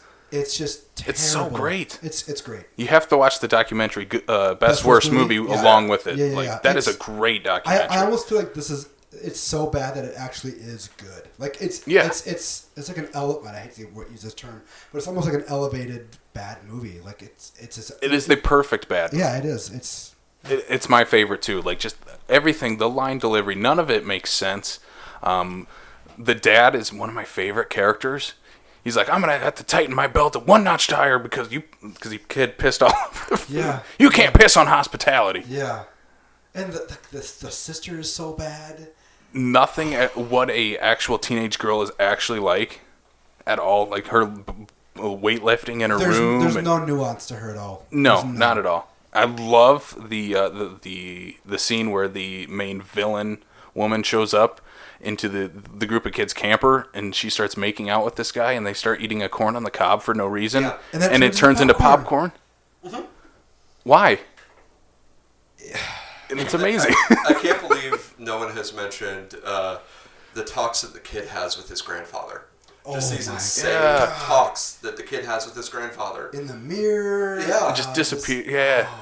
Yeah. Oh God, And it's so it's good. not something, it's going on in his mind. The grandfather, it insinuates that the grandfather actually is there and disappears the moment that someone walks in the room. Yep. Oh, it's so good. Are we missing anything else from this movie? Yeah, we are. We're missing the best line from the movie. Oh my God. They're eating her, and then they're gonna eat me. Oh my God! Yeah, it's Just the slow zoom and then he turns in. into a tree. Yes, looks terrible. Eating the green goop. This is and, the oh my perfect God. party movie. Yes. This is my fiance hates bad movies. This is the one she can watch because it is hilarious. Yeah. It is great. Brian, you need to. You need to watch Troll 2. It's worth seeing. It's so entertaining. Do I need to see the first one to watch the second one? No, because there's no trolls in the movie. No. They're goblins. And the goblin prosthetics are So there's a scene. They're so bad. There's this scene where like they have like four or five shots in a row where each one pops up out of the grass. And there's one that's so bad. It's like the Matt Damon Team America like of these puppets who pop up and like the party lost their shit. Like it's so bad. It is. It's so great. Bad. Yeah. Are we missing any other great moments from Troll 2? Yeah. You don't want to spoil everything Yeah. from that movie. I mean, I think we've mentioned enough things that if a person has not seen it, you need to see it. It's beautiful. It is exactly what people claim The Room is, and I love The Room. I think The Room is a great bad movie, but I think Troll 2 is what The Room is. It should be the pinnacle of best worst movie. If you want to see, what the good bad movies are, this is the movie in that genre that you just need to see. It's the Citizen Kane of bad movies. Yeah, I will agree with that. This is the best one, the definitive one. Yeah. And the documentary is awesome. If you guys want to talk about The Room, we can talk about it. But for me, I'll bring it up. I don't. Okay, I'll let Brian go then. And we can talk about The Room. Is there a definitive number one for you, Brian? Like like your go-to good bad movie? I've got a couple of them. No, you only get one. I know. That's you only get one. That's why. If you need to think about it, we can jump to Corey. I don't know if I. Oh yeah. I don't know if I probably definitive number one. Corey, do you have? Did you actually have one the last time we went around? We got talking about The Running Man. Yeah. Did you actually include The Running Man as a good bad movie? No, it was actually on here because I was throwing stuff around because of the whole book reference thing. Okay. No, actually one of the ones I would, for the sake of throwing it out there and being on the lines of Stephen King, is Maximum Overdrive. Yes. Yep. I agree. Because there's everything, when it's like, he hit that weird drug-induced mark of his lifetime where he's like, well, they keep making shit out of my movie, so I'm just going to make the movie myself. Also has a great trailer. Yeah, I love the trailer. He's obviously coked out of his gourd. Right. His pupils are the size of quarters. It is great. Well, that's what I love about that trailer too, is because like 85% of the trailer has nothing to do with the movie. It's about him making the movie. Yes. Great soundtrack. Yes. AC/DC soundtrack. That is one of the ones where I have on DVD, and to try to actually find the movie is damn near impossible now. And it is definitely one of those movies where I've come to the realization that, you have these they slightly change the cuts when they release them on home video, and what's on this DVD might not necessarily be on this one here because maybe they use a different version of it. Because there is a scene that I absolutely remember with the steamroller going through the baseball field. Going through the baseball field, where you see him run over the kid, which that is still in the DVD that I have, but I distinctly remember that they continue shot long enough that the roller comes back around and there's blood right through the center of that roller. Mm-hmm. That is not in my DVD. Didn't Scream Factory just release a version? Video, the Lionsgate label, that they just came out with a big special edition through their Vestron label. I have not watched the disc yet. I own it. I have it at home. For Maximum Overdrive? Oh, yeah. But I haven't seen it yet. So I'll have to check that out. From what I understand, it is an uncut version, but unfortunately they also released Beyond Reanimator, and that was the R-rated version and not the unrated NC-17 version, so there's a possibility that it is still cut, but I'll definitely take a look. Yeah, it's just overly bad. I mean, when your villain is literally a possessed semi. Green Goblin. The Green Goblin. Isn't that coming to Supercomics? Yes. The Green Goblin is. The head is. Yeah. The head from the semi is coming to Supercomics. The guy who created or something like that is going to be there with it. Yeah. Yeah, I watched it a couple years ago after people have been talking about how much they enjoyed it and loved it, and I think it's a bad movie. It is a bad movie, but it's hilarious. Yeah. I find it funny. Yeah. Well, they're in there doing their thing or whatever, and just all of a sudden the possessed butcher knife comes to life and just turns around and just starts cutting them up and whatnot. Yeah, it's a lot of fun. Yeah. You I picture exactly what force of energy does a can of pop have to come out of a vending machine to kill the coach. I love that. I love that kill. Corey, do you have a definitive number one? Yeah, sure. This one is one that I had mentioned before, but I thought that I had seen this film, and it turns out that I had not. And the name of the film is "Don't Go Into the Woods." ... Alone. I don't know this movie. Oh, this movie is about there is a man who knows the roads, and he takes three of his friends, two women and one other guy, and they go into the woods, and they are attacked by a man wearing Mardi Gras beads on his face that is supposed to be some sort of camouflage, but they just look like shitty Mardi Gras beads. I'm already sold. There is a scene. It is all about, because you don't follow these four characters through most of it.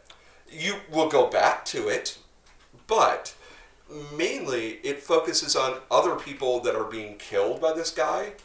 There is a newlywed couple in their little Winnebago, and they hear a noise outside, and he gets his little pistol, and he says, "Whoa, I'm going to show you what we do to peeping Toms." And he goes out with his little tiny pistol and, of course, gets murdered. There is a wonderful scene of a man... Wow. We're looking at pictures right now. Yes. Of a man That's great. in a wheelchair trying to go up this trail. Oh, God.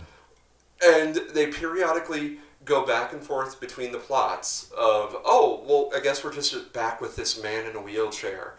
And as he's trying to get up this trail, he finally gets up the trail and has his head chopped off. And there you go. And that's the end of the scene. And it's a great punchline. It is a beautiful scene. It is currently on YouTube as far as I know. I'm sure you can find it wherever. I would highly recommend watching it. It's not long. But and I don't want to spoil the final moment, but the final moment almost leads you into thinking, oh, they could possibly continue. Why would you want to continue this series? This series is awful. I'm very intrigued. I would highly recommend it. I would highly recommend it. It is poorly acted, but the great thing about it is it's awful. But there is a movie called Switchblade Sisters, and Tarantino has described that movie as being, you're laughing at it, and then eventually you kind of start laughing with it. Well, this is kind of like that, except you're still laughing with it, but you still kind of care about these people getting out. It is like the Keystone Cop scene in the Wes Craven movie Last House on the Left, but an entire film with that tone. I need to watch. This looks great. If you've seen Last House on the Left, you know that it is just this horrid thing to sit through. Yeah. These women being just tortured, made to wet themselves, and then all of a sudden these two boom, boom, boom, cops show up, and they play silly music in the background, and it was supposed to be a comment on how bad the government was, but it just doesn't work within the movie. And this is an entire film that has that tone. Interesting. It's fantastic. Don't go in the woods alone. I'm adding this Exclamation to my list right now. Yes. It's not. It says it's on Amazon's Shudder. Oh, okay. If it is, I would highly recommend it. Why would it be on an Amazon Shutter but not on the regular It's not Shudder? on the actual Shudder. I don't know how that works.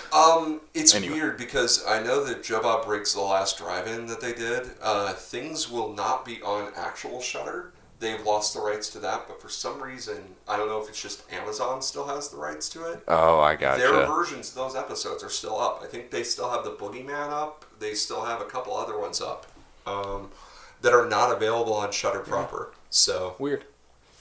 to the point where I'm a sick individual and I almost contemplated, even though I have Shudder, getting Amazon Shudder just so that I can watch those episodes. Yeah. Yep. All right, we'll finish it off here. Brian, do you want to talk about The Room? No. Okay, Because, but we're going to. Because we've talked about The Room how many thousands of times? We don't have to. I have another one I think is just as great. I'll just say one thing about The Room. I think why The Room doesn't work for me is because if you don't see it with a large crowd, it's not going to have the same effect as if you watched it alone or with two other friends. I disagree. I watched it with a friend, and we both just sat. I actually fell asleep during The Room. It's so boring. The big scenes that everyone's that talks about, like references, they're so few and far between, and it just doesn't have an energy to it like Troll 2 does. Oh, yeah, it doesn't have that same energy, I get that, but I laugh, like, every scene in this movie. Like, I could watch this by myself and laugh at it. Yeah. Like, that's how I first watched it, and then I threw it on for our bad movie night. Yeah. I don't know. I think it's a great bad movie. Like, it's obviously the most popular bad movie out there. Yeah. So, we can kind of gloss over it. The Disaster Artist is a great movie about the making of it. It is. So one of these times I'll actually get around to finishing that. it's a great movie. It's good. Yeah. The book is better. I didn't the book like is it. better. The book deals with certain things about Tommy Wiseau that didn't end up in the film, just how shady he kind of is. But, I mean, he and Greg are still friends, so obviously it wasn't too bad. But at least they know that together they're a thing. Yeah. So maybe they kind of just hang out together because of that. But They've both kind of have embraced it and know what it is now. Yeah. Best Fiends is horrible, though. Don't see that. It's really bad. It's Is it two-part. really? Yeah, it's not good. That's unfortunate. Dang Yeah, it. it's not good.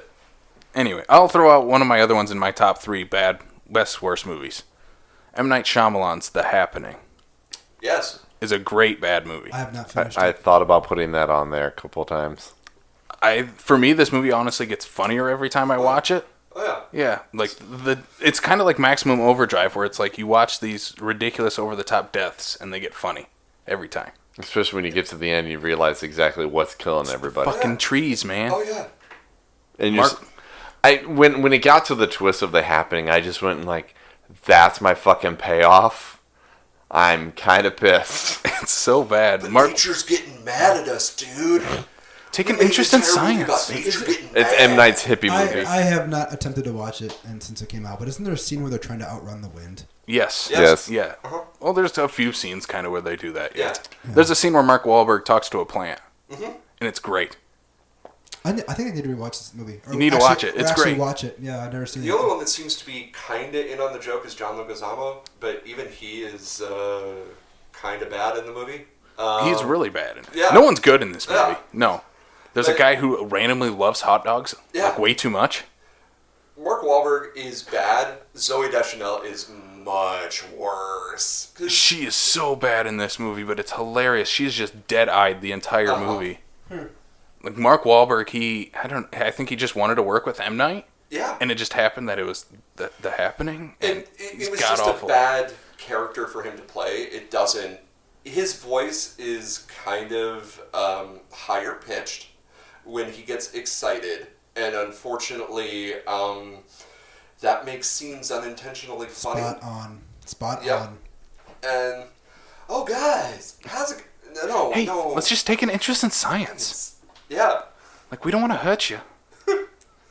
Mark Wahlberg is bad in I don't know. I love it. There's one scene that gets me every time. I think it's my favorite scene in the movie. It's where they're all in this bar in this remote location, and this lady hands the phone over to Mark Wahlberg. Oh my God, look at this! And it's a guy getting his arm ripped off by I think it's a lion's cage. Yeah. I'm like, why the fuck would you show that to someone else?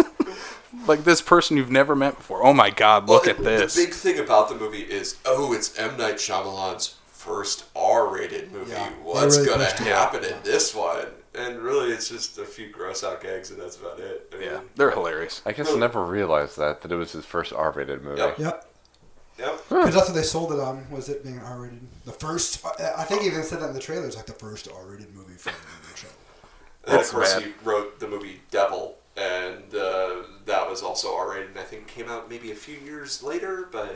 Yeah. Was I it think this R-rated? was after Lady in the Water, wasn't it? Yeah. I think Lady in the Water was right before this, and then The Village. The Village was the third one. Yep. Not great. I hate The Village with a passion. Because The Village is a cool movie. It's an alright little fun movie until you realize, oh, M. Night, this is your comment on 9/11. Oh, this is about propaganda. Okay. Well, that was really cheesy and stupid. Thank you. Thank you for doing that. Oh, M. Night, we love you. Yeah. Check out our early episode of M. Night Shyamalan, where we kind of shit on most of his movies. I am going to say a very, very bad, controversial thing right now. I consider M. Night Shyamalan and Christopher Nolan to be kind of the same director. Holy shit.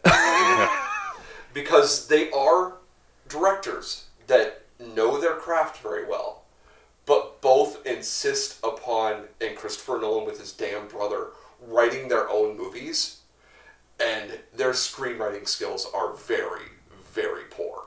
I like Christopher Nolan. in the way you put it that way, yes, I agree.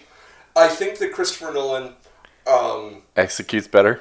I don't even know if I would say that so much as because there are moments in The Dark Knight that I think are just poorly paced. There is a moment where the chase is happening with the semi, where the Batmobile crashes through something. Where the fuck is that? It doesn't tell you. It doesn't let you know. There's no establishing shot. But I think Dunkirk is fantastic. I think Dunkirk is probably my favorite movie of his, followed closely by Memento. I think Following is an interesting first movie, and I don't hate Christopher Nolan. I think Interstellar is kind of silly. But I know you guys. That's where his screenwriting is at its worst. I know you guys have talked about Interstellar before, so we won't go into that. But I equate them because they are filmmakers that are obviously influenced by other filmmakers, so they know their craft very well. But they insist upon writing their own material, and that's unfortunate. But in the best case, we get The Happening.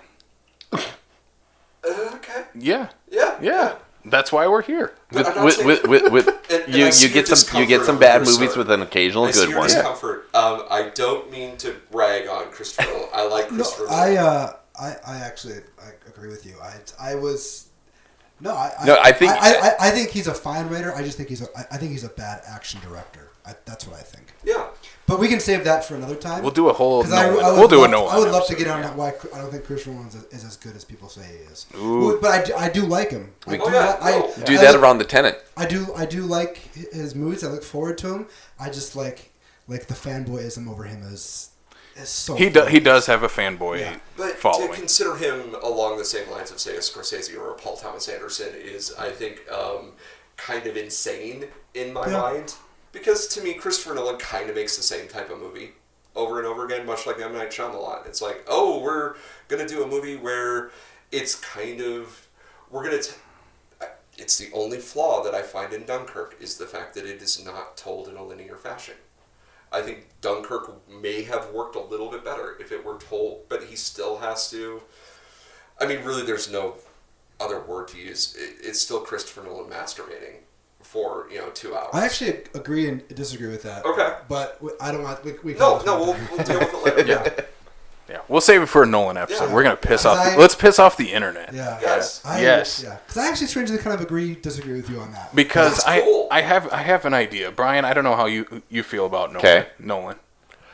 I quickly, like. No, I definitely see the hit and miss. Like I see, like when, like I still need to sit down and watch Interstellar because I hear mixed things about it and whatnot, but it's never been anything. I think the memes alone for Matthew McConaughey is what's made me go, I got other things I could probably watch, But like, for instance, some of like the earlier things and whatnot, even pre, the Dark Knight, it just, I can honestly see it because it's one of those. I didn't put. He puts this idea in my head before I'm like, I didn't think of it this way. Now I have. Now I have to rethink all of this. I think we'll do a Nolan episode. We'll bring you back on, Corey. I want to make sure Chris is here for it because I think Nolan is his favorite director. I don't think he's bad at all. No, I don't. I don't either. I think he's a very singular filmmaker. Like when you see a shot or an image, you know it's Nolan. You know it's him. I just wish he'd try something different. I guess is my thing. Yeah, including playing with time. Yeah. So anyway. Well, and there's an element of Christopher Nolan that's also almost kind of like Terrence Malick to a certain extent too. But Terrence Malick is if you can't compare him to anybody, honestly. If you attempt to cut off the last few movies that Terrence Malick made, Terrence Malick is brilliant, but save it for another day. It's fine. Yes. Nice. All right. Do we want to throw a quick honorable mentions? Just anyone want to rattle some off? The new Hellboy. Is it a good, bad movie? I watched it last night. I had a lot of fun with it. It's awful. Some insane gore in that movie. Insane gore kills in that movie. Oh, they definitely were playing on that hard R. God, could not believe some of the stuff they did. I was very disappointed in it just because it is a director that I really love. Yeah, he's a great love director. Neil Marshall. I think Doomsday is a lot of fun. It's a weird Mad Max ripoff. I think The Descent is probably one of the greatest horror films from the 2000s. I think it's amazing. And this is obviously a movie that was messed with in... Big time. Oh, yeah. Big time. And if you've read stories about it, it's not even just producers. It's... Yeah. But I have not... I have only seen it once. I want to revisit it. It's fun. I enjoyed it for what it was. What's yours?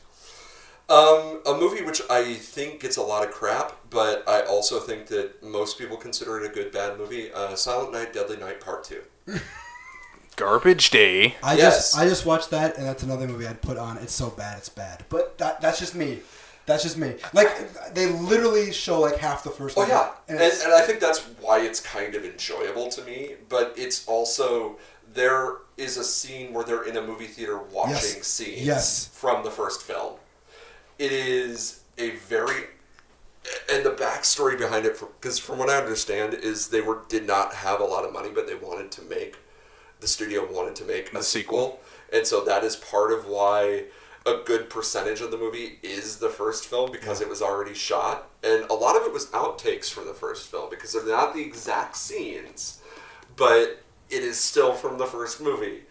And it's just this goofy little weird thing. It's zany. I can't say that I love it, but I kind of enjoy it and respect it for how stupid it is. Oddly enough, I still recommend you watch it, even though I just did not like it at all. Like, where it gets to the Garbage Day stuff, it takes a long time to get to, and it's mostly boring. For me, I felt, but it's such an odd movie with the way people act in it. Well, and as a horror fan, I know that I'll get crap for this. I don't like the first Silent Night, Deadly Night. I think it's just okay. It's all right. I haven't watched any in the series. It's okay. Yeah. It doesn't... The most I've seen is the Garbage Day scene. That's... the Toymaker one with Mickey Rooney is entertaining. I think that's 4. Yeah. It's either 4 or 5. I can't remember. But, yeah. That one's entertaining. But, I don't know. It's basically Killer Santa Claus. Once you understand what the concept is, you know what the movie is. Yeah. But, yeah, Silent Night, Deadly Night Part 2. Yeah, it's fun. That's a good pick. Brian? Honorable mention? Mac and Me. Yes. The first movie I ever saw in the theater. Mac and Me? Yep. It's obviously intended to be a commercialized ripoff of E.T. meets McDonald's. Yeah. But just the fact that Paul Rudd freaking Rick rolls Conan O'Brien for like 10 years with that movie makes me appreciate Paul Rudd even more in life. I do recommend if you ever get an opportunity. That's the most I've ever seen. Is that clip? This is that bit. Yeah. You need to watch the McDonald's sequence. Yeah, like the dancing. That's all. Yeah, that's all I know about it. Is like it's a McDonald's tie-in movie or something. It's bad. Well, because the guy that made it, that was this passion project of his prior to getting into film and whatnot, worked on the marketing side of McDonald's. Okay. So he still had all his buddies over there. This is like legit the only movie in existence where like everything about McDonald's, from the logo to Ronald McDonald to like everything about it, is fully like they got all the clearance for everything. I'll have to watch. Which is probably the reason why it doesn't They should happen double again. feature this with The Founder then. My They're saved by Coca-Cola, by the way. The aliens are saved by Coca-Cola. Oh, that's I right. completely forgot about that. Yeah. Yes. that's okay. The zombie apocalypse is saved in World War Z by Pepsi. So Yeah, right? Well, because, you figure they're like, after the success that Reese's had after E.T., they're like, oh, you want to make a similar movie? You can have the license. Because I know that they were legit selling the VHS tapes at McDonald's. Yeah. Insane. all right. My last honorable mention, Flash Gordon, is amazing. Of course you were going to go with Flash Gordon. The Queen soundtrack is fucking fantastic. If you haven't watched Flash Gordon, I don't want to spoil anything about it. Just sit and watch it. Spoilers, it's bad. Or just watch Ted. No. Watch Flash. Watch Flash Gordon. Watch Flash And I enjoy Ted, but Flash Gordon's amazing. Yeah. All right. Any other thing we need to wrap this up or Plug away. plug it away? Plug- All right. Let's. You also need just to do the hand gesture, like, and now. All right. So we got to jump to our plugs. Go check out all these bad movies. Do a big movie night. Watch bad movies. Yeah. Bad weekend. Let's jump to the first thing we have to plug. This is we just started this last night. We set this up Last finally. night we set it up. The Sioux Falls Film Community. We're going to be doing a meetup Wednesday, August 28th at Full Circle Book Co-op in 8 downtown p.m. Sioux Falls. 8 o'clock. Be there. We're going to be there talking about movies, talking about what we want to build a community around. Yeah, we need to get a community going in Sioux Falls. Yeah. So if you want to. Screenings and filmmakers and all kinds of stuff. So. Yeah, so if you guys can make it there, the 28th of August, 8 o'clock, Full Circle, we will all be there. Corey, we would love to see you there if you can. Yeah. Brian, I don't know if I'll be able to make it. you will make it. We'll make you make it. Yeah. So check that out. Also check out, like I said, this might be the last time we do the box office report for the week. We have Andy Erickson, one of our writers. He will be doing a written article going a little bit more in depth on the box office, so be on the lookout for that. Check out Jameson Feifel's review of Veronica Mars Season 4. Blake, do you have anything you need to plug? I'm starting my weekly streaming article where I help people figure out what movies they should be watching when there's so many options to choose from. And you do. I'm going to do my job to have you guys see good movies. Yes, I'm a little disappointed you didn't take the name that Brian suggested. I liked that. I know he told me multiple times, like, it's fun, I it's love good, it. but no. I love it. I What love did you? It's your weekend stream. Your weekend stream. Yeah. All right. I was gonna do put this in your stream or put this in your pipe and stream it or something, but that seems a little too. I like crossing the stream. convoluted. I like crossing the streams. is This is great. See, Corey likes it. I know. Oh, it's fun. Who knows? Maybe a name change in the future. We'll see. Check it out. Check it out. No, even better yet. Especially for the sake of when we put it up and whatnot, right? Yeah. You need to come up with a different title. Every week. But using the stream, but yeah, A different pun That's every gonna week. be a different pun. Every week. You could totally do I it. don't. I got a newborn. I don't have time for a show. Do it when she's sleeping. Okay, so never. All right, you can also check out the latest episode of the Killer Countdown. That one is coming August 12th. We're going to be doing female-directed horror films. That was fun. That was a lot of fun, so definitely check that out. Check out Coming Soon every Thursday. Check out our buddy Andy at Fat Dude Digs Flicks on Facebook, Twitter, Instagram, all the podcast sites. Definitely give him a watch. He was on the show last week. He was excited about Fast and the Furious. Not as much as Brian, but... He's going to be on the next episode of Killer Countdown, too, by the way. Yes, he will be taking on Blake. He's going down. He's going down. Calling him out? I already did. I called him out. He's going down. And what is that topic? The best horror films of the 90s. Ooh. Perfect. I'm glad you two are doing this because I don't want to get involved with It's that. going to be fun. Well, yeah, but that's also because you were like 6 when Well, most of them exactly. were I came want, out. that's their He's topic. going to right have there. like the almost 4-year-olds be putting this, Yeah. putting this down. Baby geniuses. Yep. That is a horror movie, Brian. You can check us out on Facebook, Twitter, and Instagram for social media. Also check us out on Apple Podcasts, Spotify, Stitcher, Google Play, YouTube, and TuneIn. Also check out the Sioux Falls Film Community Group on Facebook. Also check out South Dakota Film Actors on that Facebook group as well. And then next week, we're going to be talking about the good, the bad, the Jaws shark movies. Mostly bad, Mostly bad. besides Jaws. Why don't we, I think back to Back to the Future. Why don't we have Jaws 19 yet? We should not. Because we had Jaws of Revenge, and that was enough. That was enough. We'll talk about that next week, and then we gotta plug in. Yes, that is the last thing I was gonna go to. Corey, let's hear where they can find you. On Instagram, Somewhat Random Movie Collection. You can friend me on Facebook. I'm under Corey, Cory, Nels, Nels, Jacobson with an EN. Instagram made me create this weird fan page, and I'm not using it, so please don't go to that. Come to my personal Facebook page. I don't do much with it, but whatever. And yeah, that's pretty much it. That's how I exist on the internets. Awesome. So definitely go check them out at Somewhat Random Movie Collection. Corey, we will have you back. We want you on a killer countdown. Okay. Should be fun. Yes. Yeah. All right, Blake, thank you for being here. Yeah, it's fun. Brian, do you have a final thought? Okay, thank you.